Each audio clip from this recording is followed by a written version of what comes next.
하면서도 상황을 잘 보죠. 특히나 이제 고린도 교회 같은 경우에는 고린도 도시의 상황을 잘 알아야 고린도 전후서가 잘 읽어집니다. 그래서 오늘 같이 고린도를 볼게요. 여기 보면은 뭐예요? 로마서의 주제는 뭐라 그랬죠? 고린도 전서의 주제는 분열이요, 분열. 고린도 교회가 분열되는 거예요. 고린도 후서의 주제는 고난이에요. 고난당하는 그리스도인들을 향해 쓴 거예요. 그래서 이거는 분열된 교회를 향해서 고린도 전서를 쓴 거고, 고린도란 도시가 자꾸 이렇게 분열돼요. 또 고난당하고 힘들어해요. 그러니까 이들을 위해서 이 해답을 주기 위해서 바울이 쓴 편지입니다.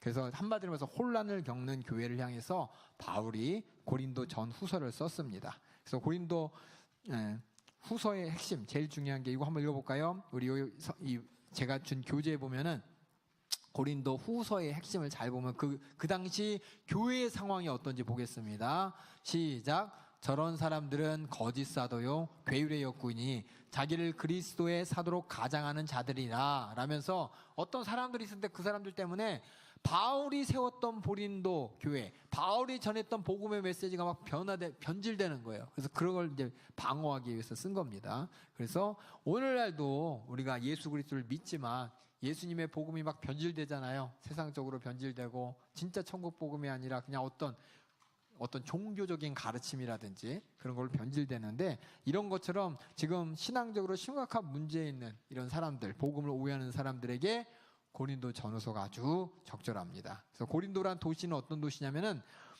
아가야 주의 수도예요.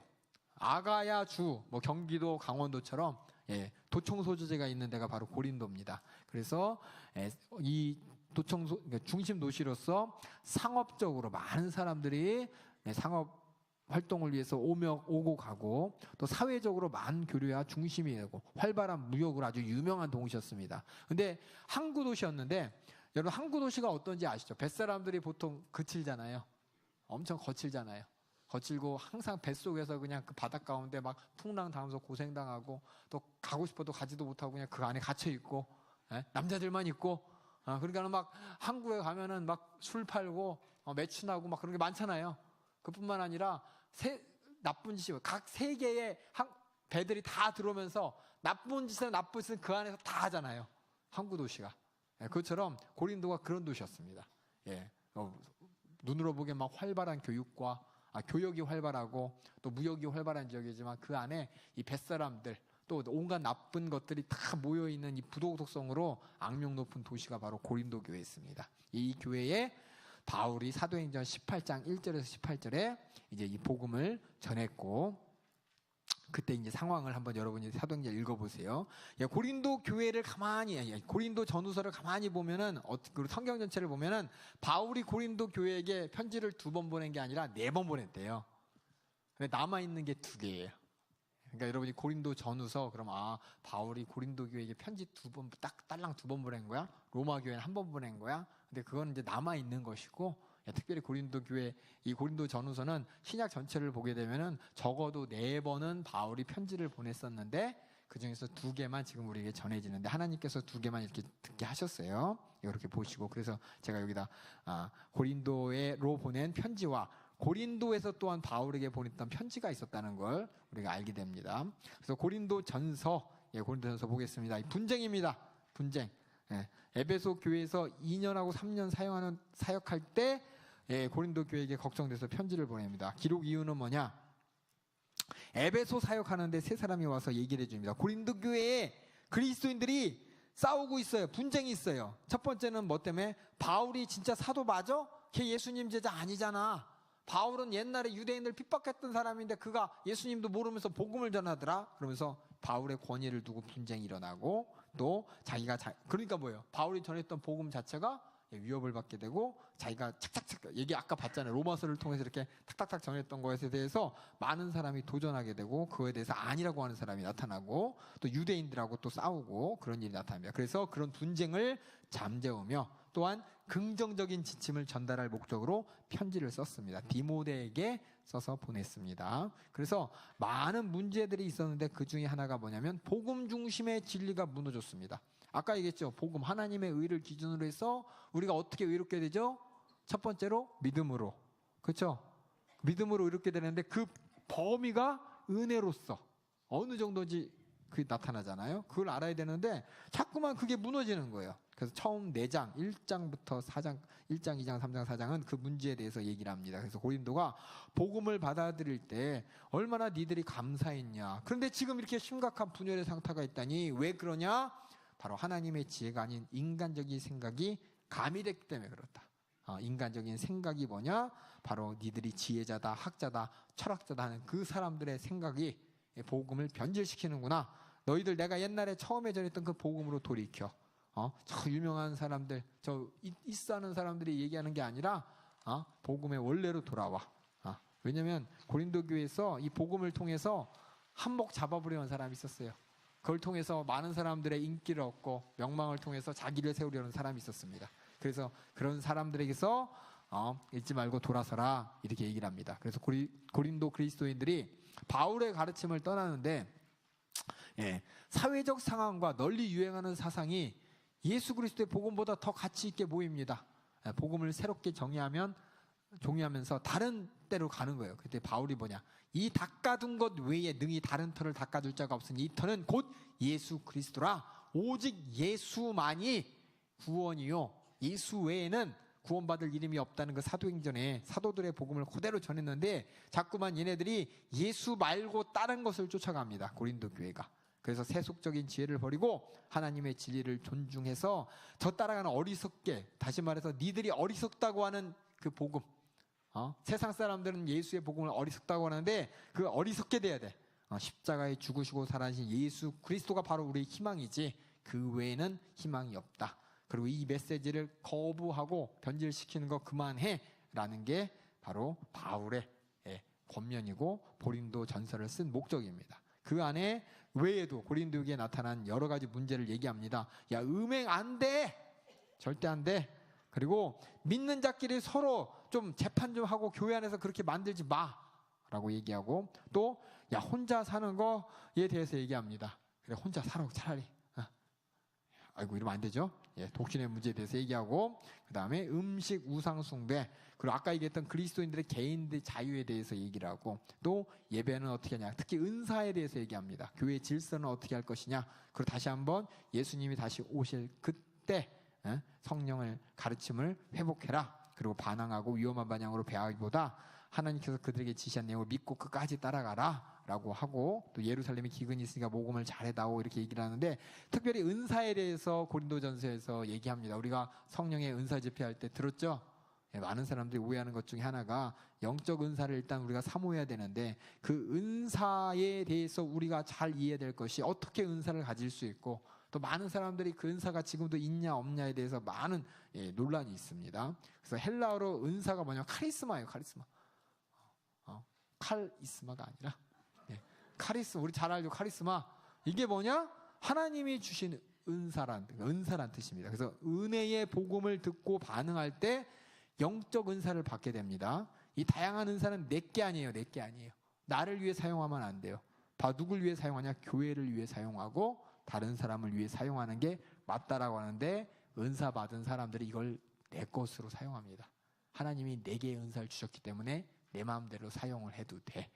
이 말 한번 얘기할게요. 우리 아이들, 저는 솔직하게 얘기할 거야. 우리 아이들 천국 지옥 보잖아요.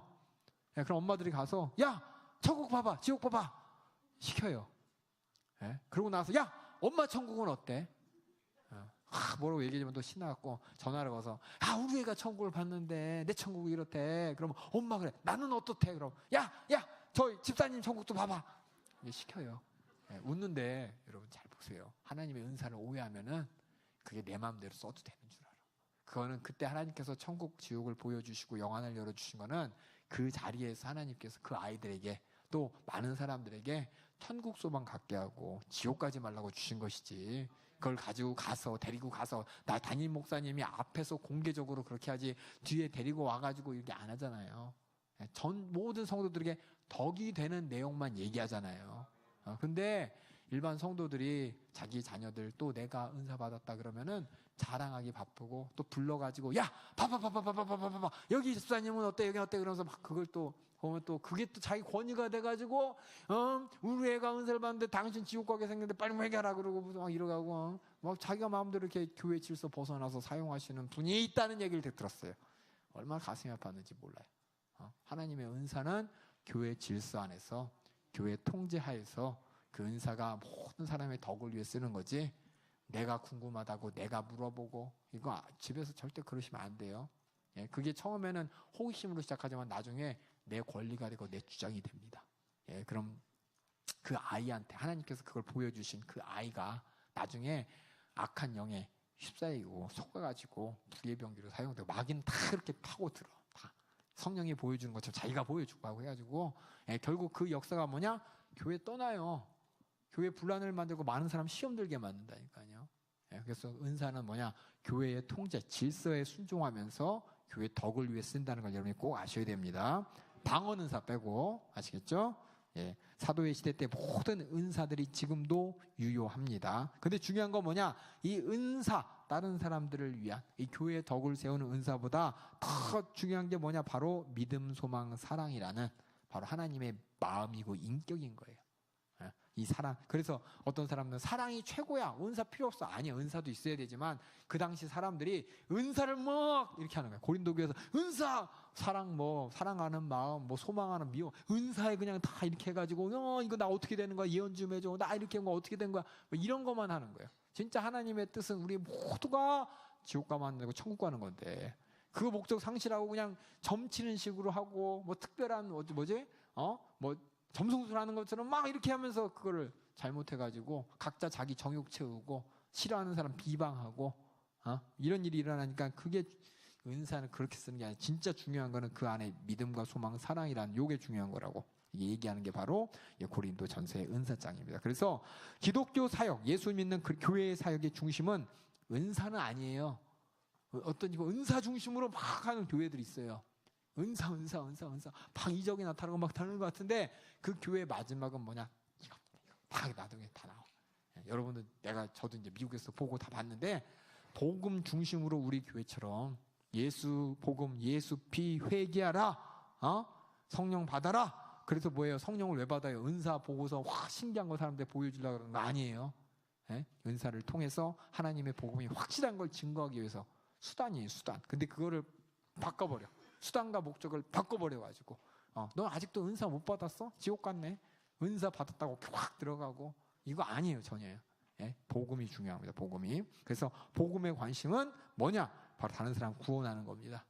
내가 구원받고 다른 사람 섬기는 것이지, 이게 바로 하나님이 주신 복음의 진리인데 오히려 은사를 통해서 대접받으려고 하고 남은 위에 군림하고. 여러분 겁나잖아요. 막 은사 받았던 사람이 확 보면서 너 지옥 가게 생겼는데 어떻게 하면 막 겁나잖아요. 근데 그 목적을 잘 보셔야 돼, 잘 보셔야 돼. 진짜 그 사람이 내 영혼이 그 은사를 통해서 정말 나에게 덕을 미치기 위한 것이냐, 아니면은 그 사람이 자기 자신의 위신과 지위와 뭔가를 잡기 위하고 그런 것이 잘 보셔야 돼요. 속지 마셔야 돼요. 아시겠죠? 예. 그런 사건이 오늘날 교회도 있지만 고린도 교회도 많았다는 겁니다. 그래서 은사에 대해서 이렇게 쭉 설명한 거예요. 야, 은사가 무엇을 위해 있냐? 복음을 전하기 위해서, 복음에 수중들기 위해서 하나님께서 주신 선물인데 이거를 복음을 제껴놓고 이걸 냅쓰고 이렇게 보여요. 교회가 막 분열되는 거예요. 하나님의 복음이 변질돼가지고. 그러니까 고린도전서 쓴 거고. 고린도 후서 보겠습니다. 고린도 후서. 예, 고린도 후서는 저희 2번 볼게요. 2번. 메시지는 뭐냐? 바울의 충고입니다. 충고. 논리적으로 고린도전서가 쓰여진 거에 비해서 일관되게 이 고린도 후서는 그 고난의 길, 그 십자가의 길이 바로 영광의 길이야. 고난 받는 거, 네가 정말 신앙생활 잘하고 있는 거야. 이 얘기입니다. 그래서 복음에 대한 두 가지가 있는데, 영광의 신학이라는, 그러니까 복음에 신학하는 사람들이 두 가지 있어요. 영광의 신학, 십자가의 신학 이렇게 나오는데, 바울의 편지에 따르면 고린도 교회는 영광, 예수 믿어서 잘 살고, 예수 믿어서 복 받고, 예수 믿어서 막 화평하고, 예수 믿어서 뭔가 출세하고, 하나님께서 하셨다고 영광이 나타나는, 와 좋은 것만 나타나는 그걸 바라보면서 그게 이용해가지고 뭐냐? 자기 자신이 다른 사람들을 지배하는, 또 출세하는 수단으로, 많은 사람들이 인정받는 수단으로 이제 이 하나님의 복음을 오해하는 겁니다. 근데 그들에게 뭐냐? 그래서 결국 하나님 말씀이 아니라 자기 자신을 가운데 딱 갖다 놓는 거예요. 자기 자신을 복음을 빙자해가지고. 그때 바울이 뭐냐? 복음을 실천하는 삶을 살아. 바로 뭐냐? 그리스도의 고난과 죽음, 십자가의 중심, 그거에 바로 진짜 복음의 생각이고, 그것이 바로 주님을 섬길 때 영광에 이르는 거지. 네가 영광 잡겠다고 해서 영광 잡는 거 아니야. 바로 주님을 높이는 길, 주님께 영광 올려드립니다. 막 찬양하고 막 뭔가 이렇게 나타내고 막 이적을 나타내고 많은 사람을 우아우아 하는 게 아니라 진짜 하나님의 영광을 높이는 길은 네가 고난의 길을, 그 고난 받는 거에 두려워하지 않고 주님을 위해 고난 받을 때, 그게 정말 하나님께 영광 올려드리는 길이야. 제가 영광이 뭐라고 설명드렸죠 그때. 예? 하나님이 역사하신 것을 나타내는 게 영광입니다. 진짜 하나님의 역사하심을 나타낸 게 십자가에서 달려 죽어요. 십자가 달려 죽는데 그게 어떻게 영광이 되느냐? 하나님이 그렇게 하라고 하셨기 때문에. 예? 그 뒤에 부활의 영광으로 확신하셨지만, 이렇게 하나님께서 도저히 하나님의 아들이 십자가에 달려 죽는 게 말이 돼요? 말도 안 되는데 그게 일어났다는 게 하나님이 하셨다는 겁니다. 그리고 결국 예수님을 부활시키시고 우리 모든 죄가 확증됐다고 보여주신 그 영광의 길을 가신 것처럼, 우리가 지금은 이렇게 힘들지만 나중에 이걸 뚫고 이 고난을 뚫고 내 믿음 온전히 지키는 거, 이거 내가 할 수 있는 게 아니라 하나님이 하시는 일입니다. 그 고난을 뚫고 나가는 그 모든 것이 하나님이 하실 때 하나님이 영광 받으시는 거지. 내가 막 사람들한테 좋은 거 보여줘서 제가 전교 1등 했어요, 하나님께 영광 올려드려요. 맞아요. 근데 그보다 더 진짜 영광 올려드리는 게 모든 핍박과 고난이 있지만 끝까지 믿음 잃지 않고 결국은 내 가족 예수 믿게 하는 거, 내 복음 전하는 거, 이게 정말 하나님 앞에 하나님 보실 때 영광 받으실 일이라는 겁니다. 이것이 이제 고린도 교회에 아까 얘기했던 그 복음이 변질되고 막 분열되는 일도 있지만, 이렇게 오해해서 많은 사람들이 하나님의 복 받았어요, 축복 받았어요 하면서 고난의 길을 안 걸으려고 그러고 다 편한 길만 가려고 하니까 이렇게 얘기한 겁니다. 그래서 고린도 후서의 시작 부분부터 예수님을 아는 건 바로 예수님의 고난을 아는 것이고 예수님의 고통에 동참하는 것이다 얘기하면서 이 고난에 대해서 얘기하고, 저 밑에 보면 우리가 예수님을, 그리스도를 주님으로 선언한다. 그럼 내가 고난에 대해서 책임을 지는 거야. 고난 내가 기꺼이, 예수님께서도 내 십자가 지고 따라오라 하셨잖아요. 그 십자가의 고난을 내가 끝까지 따라감으로 말미암아 하나님께 영광 올려드리는 것, 이것이 바로 고린도 후서의 목적입니다. 그래서 이것을 중심으로 여러분 읽으셔야 돼. 제가 이렇게 키포인트를 알려드리잖아요. 요 중심 사상, 바울이 이거 하려고 여러 가지 말을 해요. 인사도 좀 이렇게 하고, 편지니까 인사도 하고 또 여러 가지 문제도 얘기하지만, 진짜 그 고린도에게 전해주고 싶었던 한마디가 있다면 고난 그 길이 바로 영광의 길이야. 고난 그 길이 바로 하나님의 복음을 전하는 일이고 하나님께 영광 올려드리는 일이니까는 고난의 길에 들어서 그거 피해가지고 막 많은 사람한테 막 인정받는 그 영광 아니야 라고 하는 게 고린도 후서라는 거 보시고,